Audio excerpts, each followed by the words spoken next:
Steve Dotto here. How the heck you doing this fine day? Well, I just got back from a really terrific video conference called Vid Summit, hosted by Daryl Eves. It was in Los Angeles. I think there's like 600 or 700 people there, but it was a great video conference, mainly on YouTube, of course. And I wanted to share some of the things that happened with you. I don't want to share the cold that I caught on the way back with you, but I do want to share some of the things that I learned and that was happening at the conference. I think it shouldn't be surprising to anybody then that I want to talk about podcasting. Actually, I do want to talk about podcasting. The conference itself, just amazing. The keynote speakers, we had Gary Vaynerchuk speak.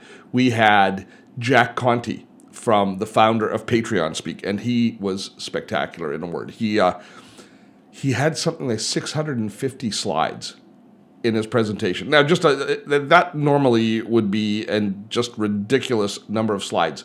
But you know that I think it's a Billy Joel song, "We Didn't Start the Fire," that imagery that keeps flashing by. Jack performed live something very similar to that, as the slides supported the imagery of his narration.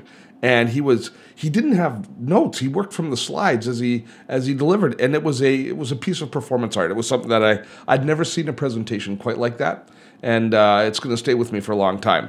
But having said all of that, I will talk to you in coming weeks about some of the things that were discussed in the video space at this conference.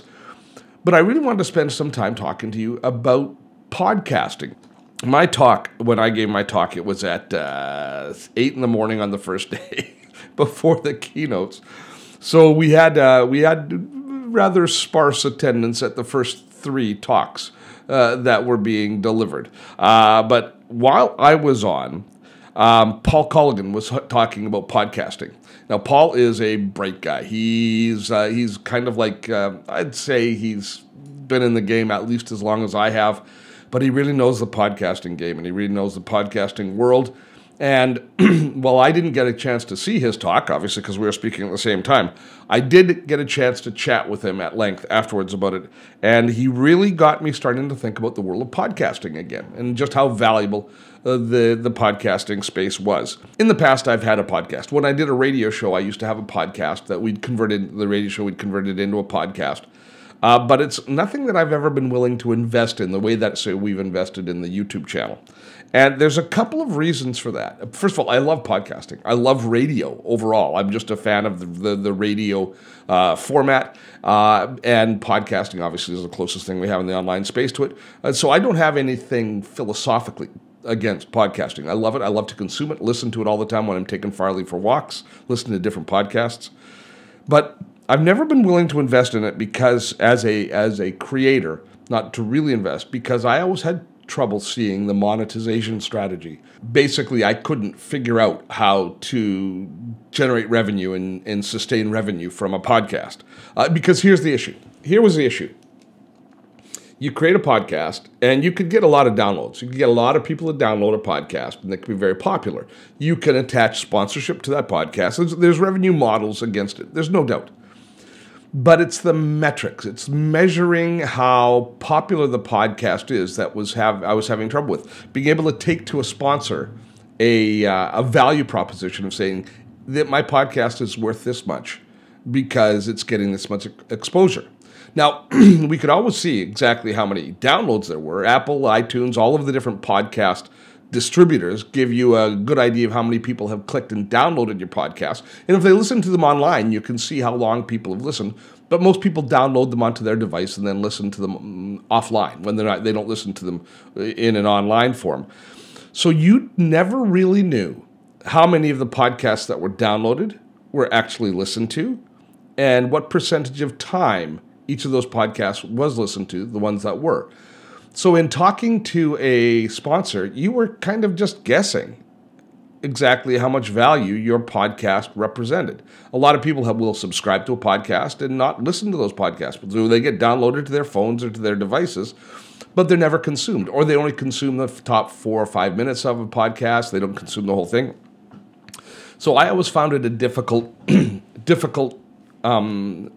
product to get my head around. Podcasts were difficult for me to get my head around. Now, that's changing now.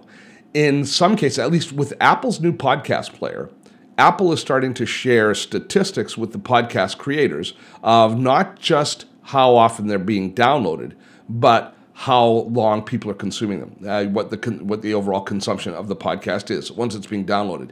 And now that only happens with the Apple Podcast Player. If you listen to it in a different player, say I use Overcast, you're still only going to get the download statistics. But for the first time, at least for the first time as far as I can discover, we're starting to be able to get some real metrics that we can measure, something similar to what we're getting on YouTube, so we can start to talk about real value. And not only can we talk about value, but now we can start to craft the content that we create in a podcast more effectively, because we're getting real metric feedback of how long people are watching and when they're dropping off our podcasts, etc. So now this has kind of sparked my imagination again about podcasts. And it's a kind of a synchronicity happening, though, because it's not just the fact that we now have these new analytics that we can start to look at, but with my increased interest and passion about talking to baby boomers about our place in the digital space, I'm thinking that podcasting might end up being a terrific avenue for growing that marketplace. So I've got some questions for you today. I want you to help me. I want you to help me out with it a bit as we move into the whole podcasting, as we talk about podcasting. I'm wondering, just how vested are you folks in podcasting? Do you listen to a lot of podcasts? And I'd love you to comment in the comments and let me know. Just give me an idea so I can iteratively have a sense of what my community and what our community is doing as far as podcasts go. So, A, are you listening to podcasts? Do you subscribe to podcasts? Are you more likely to subscribe to a podcast or a vlog? And how does it compare to something like this product that I'm delivering here now as a vlog? Would you rather see a product like this available as a podcast, or have the option to listen to it as a podcast? And of the podcasts that you subscribe to, do you listen to them all? Are you a religious listener to the podcasts that you subscribe to, or do you cherry pick, or just choose the occasional one that you listen to, or do you actually just go in and look at the feed and never actually subscribe to the podcast? I'd love to know what your podcast consumption habits are. The more you're willing to share, the more interested I am. I'd be fascinated to understand. I'll tell you how my favorite types of podcasts and how I consume.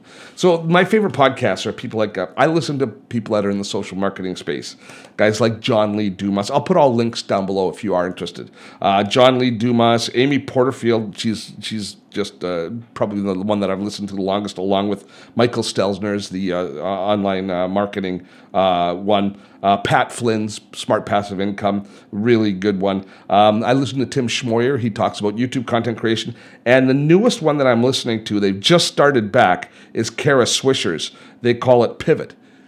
But here's the thing about that. Kara has done podcasts several times in the past, and they do them for a period of time, and then they stop. So I have a trust issue with Kara right now. They've started up a podcast. It's fascinating to listen to about the whole online business space and in the world of technology and our relationship with large companies.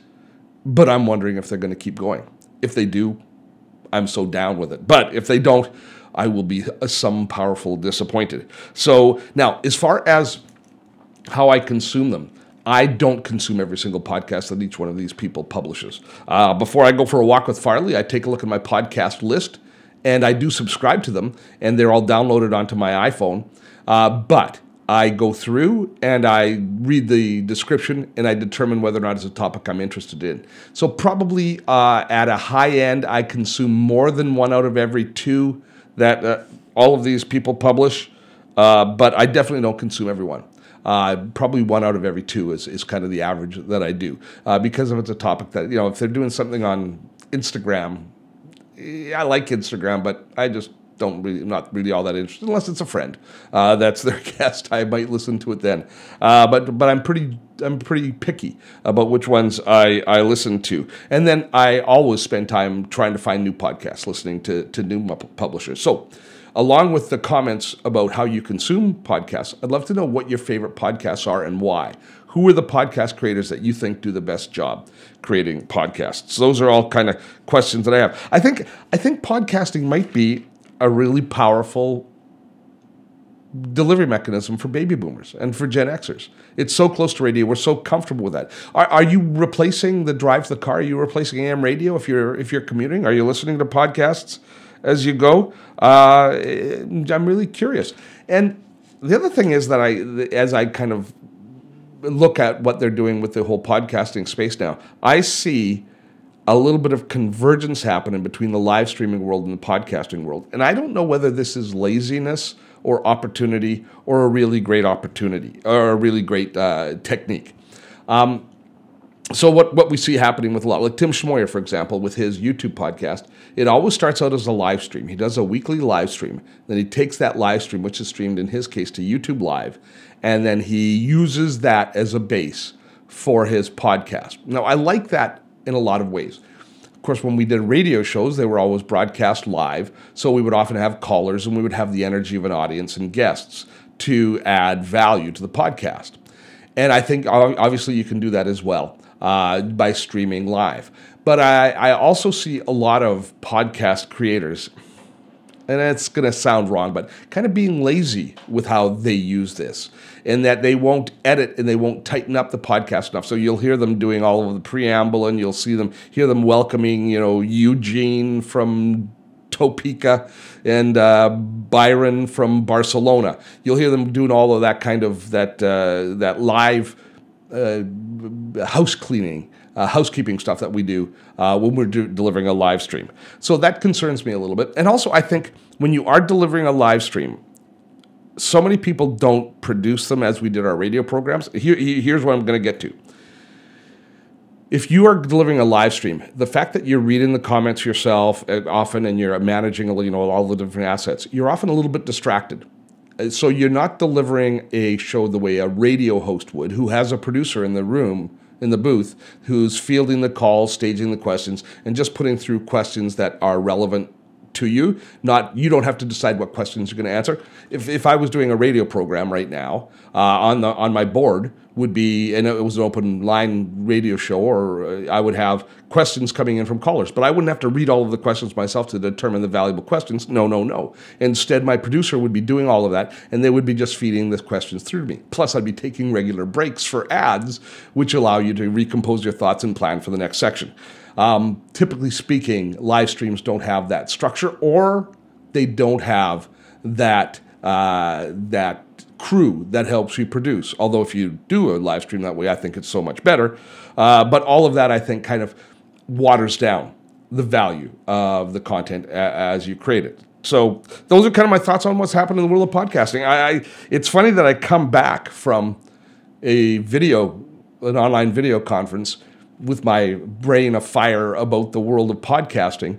But I think as I say, I think it's a little bit synchronicity. I think as I'm thinking about, growing our community a little bit more, this baby boomer community that we've been talking about so much, that what this vlog here is all really about and focused on. I think podcasting might end up being a media that we have to take a long and hard look at, figure out how to get into the mix.